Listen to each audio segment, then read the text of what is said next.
It's my pleasure to introduce our next storyteller, Brad Biren, a New York City native who got his law degree at the University of Iowa. He works at the Johnston Martineau law firm, and he keeps a very fat monitor lizard as a pet, of all things. Why not? Break a leg.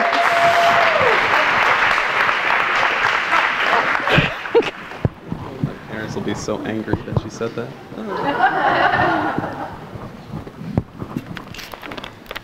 I remember when I was 10 years old. I was in 5th grade, and my grandfather had recently passed away.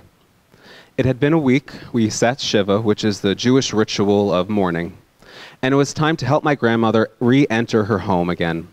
So we all got into the car in Staten Island. We went over the Verrazano Bridge and into Canarsie, Brooklyn. And I remember walking up the very heavy steel stairs of the brownstone.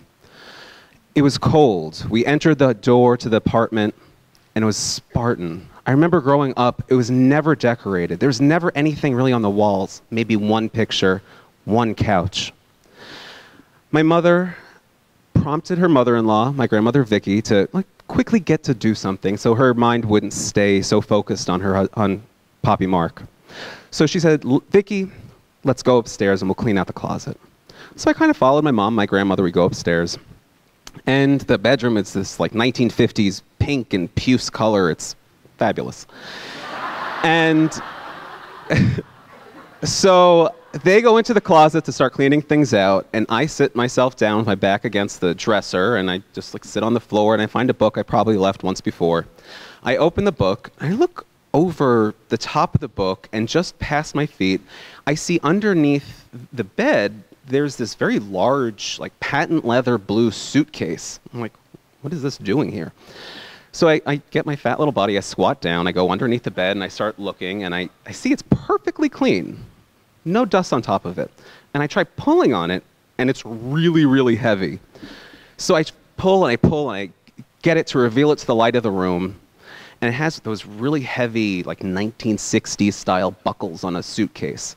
And I flip them, and it goes clunk really loudly, and I know I'm in trouble at this point. And I turn around, and I see my mother kind of popping out her head from the closet, and she's looking at me, looking at the suitcase, and she turns her head into the closet, and she goes, Vicky, you going somewhere? And without missing a beat, my grandmother goes, you never know.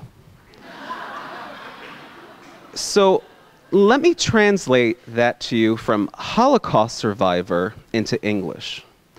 You never know. You never know when they come for you and you must leave house. They knock on your door, middle of night. You don't know they're coming. They knock on your door. They say, you leave now or you die. We kill you if you don't leave. So what do?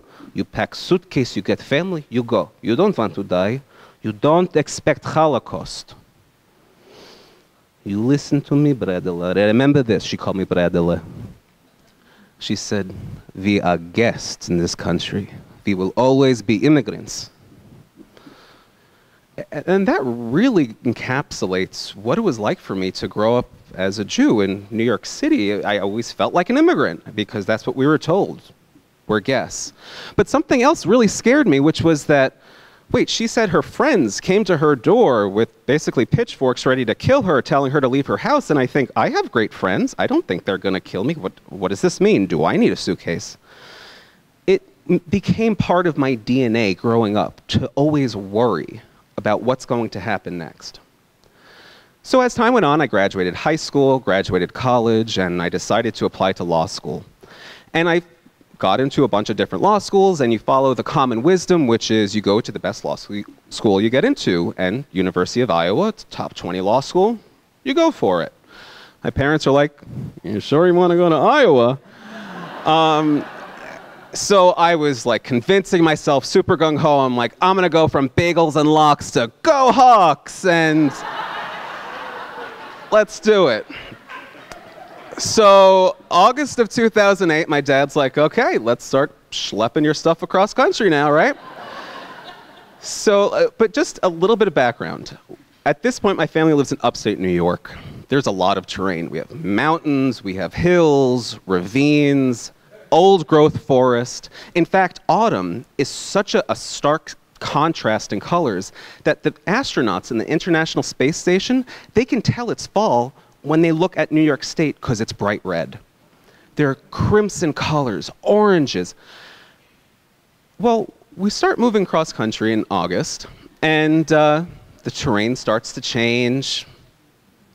Not so mountainous anymore, not too many ravines. And we sleep over in Toledo, just halfway point, let's say. And my dad wakes up the next day, puts the key in the ignition, he doesn't turn it on, and he goes, "You know we can still turn back, right?" And I'm like, "No, we got this. Let's go. We're going to Iowa." Okay, we go to Iowa.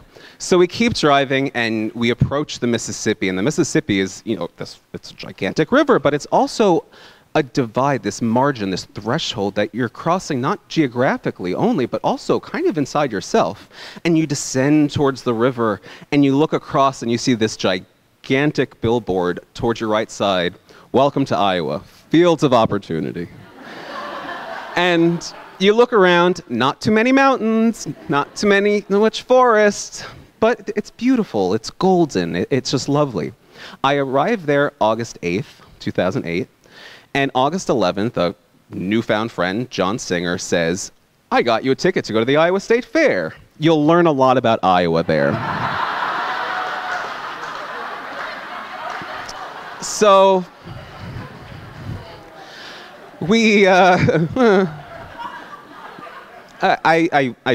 wake up early in the morning, and he's just like, "Let's go." And we get there with a group of other law students, and we park the car, and I see the entrance, going to walk over there. We open the car door, and you smell like deep fry.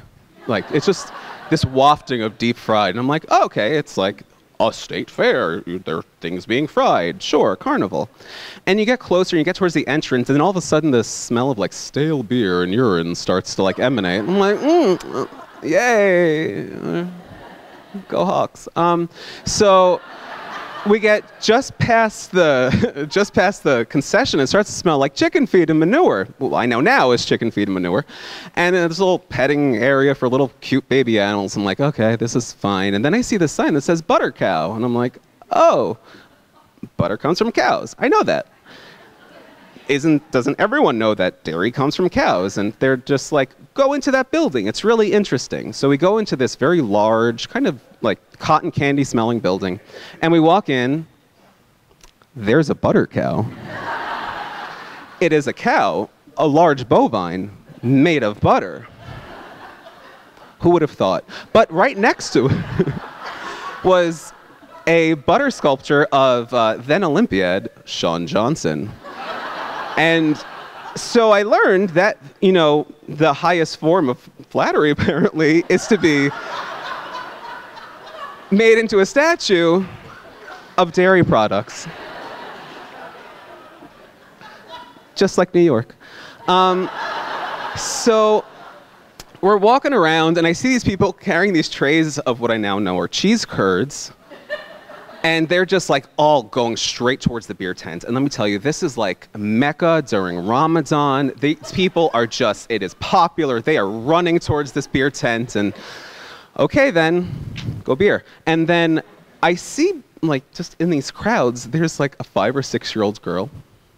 Schlepping behind her with the rope is like a 700-pound cow. And she's just walking. She's just walking through a crowd of people, pulling this gigantic animal.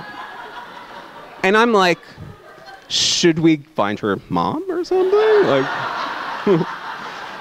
is this just like a thing? Am I the weird one worried about, a small child? And so, and I'm thinking to myself, okay, wildlife in New York City, we have like squirrels, pigeons, like subway rats, I don't know.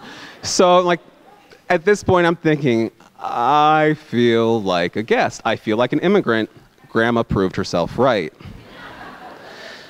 So I'm in law school now. I'm attending. And January 15th, 2009, I went on this fantastic date with a man named Matthew. Family's from Algona. When I asked them, like, how many generations are you from Iowa? They're just like, just say umpty-umph. I'm like, okay, sure. So umpty-umph generations of Iowans. Salt of the earth, great people from the metropolis of Algona. Exactly. So we had a wonderful first date. April 3rd, 2009, the Varnum v. Breen decision comes down from the Iowa State Supreme Court, which recognized equal rights for same-sex couples to get married. And it was a really incredible decision. Yeah, that's right, it is. It was so incredible because it was unanimous in Iowa. It became the 4th state in the union to beat, let's just say, many other states like New York. And it also was based upon the Iowa State Constitution, not the federal Constitution, but the Iowa Constitution. And I remember finding out about this because I was in Professor Stensvog's civil procedure class and diligently taking notes on my laptop. And so I was looking up and I see the news, and I'm kind of like dancing in my seat, and I text Matthew, I'm like, we should go out to lunch, we should celebrate. So we go, we're in Iowa City, we get some lunch, we get a glass of wine. And, we're just kind of like blissful and happy. And we go towards the back of the old Capitol where you can kind of like oversee the river. It's beautiful. And we just kind of start dancing to this music in our heart. And I thought about it, and the best way to describe it is blissful contemplation. It's the sense of, gosh, what would you do if you ever won the lottery? I don't know. What would you do? But what if you actually won the lottery? Like, oh, now I actually have to do something about it. So we felt like, wow, we won the lottery. We can do something now. It's fantastic. October 10th, 2010, we got married in Marengo, Iowa, at Fireside Winery, and a great little family-owned Fireside Winery. And our friend Gail Brashears-Krug, she officiated our wedding. It was wonderful. Being small-town Iowa, she was also my law professor. You do a lot of things.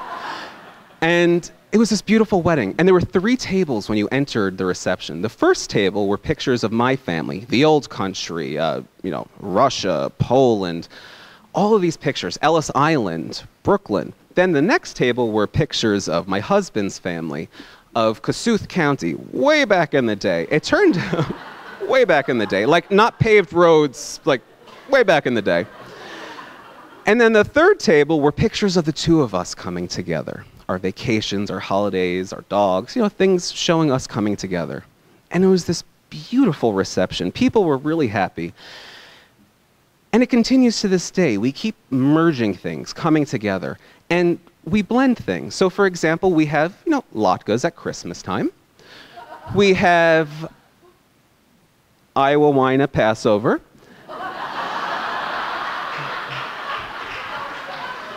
And I don't know which part's more surprising, Iowa wine or that at Passover. So, but we also have this gorgeous oil painting of the prophet Simeon holding the baby Jesus right next to our ketubah, our Jewish marriage license. We blend things, we merge things. It comes together, and the 2 separate things apart wouldn't be as great as us coming together. And I think about that. I think about what my grandmother said. She had a suitcase under her bed. We're always going to be guests. We're always going to be immigrants. You never know when you need to go. And I still have some of that in me. I mean, I don't have like a bug-out bag ready to go at any moment. And I've met such incredible people. I have incredible friends here, a great boss.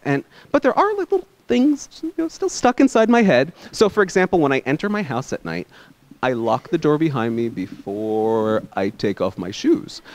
Before I go to sleep, all the doors are locked. And whenever I enter a room, I just look to see where the exits are. It's just part of who we are. But you know what? I'm not afraid of my neighbors knocking on my door one night, telling me, leave or we're going to kill you. Iowans are good people. They're great people. And the best part is, I finally feel like I'm home. Thank you.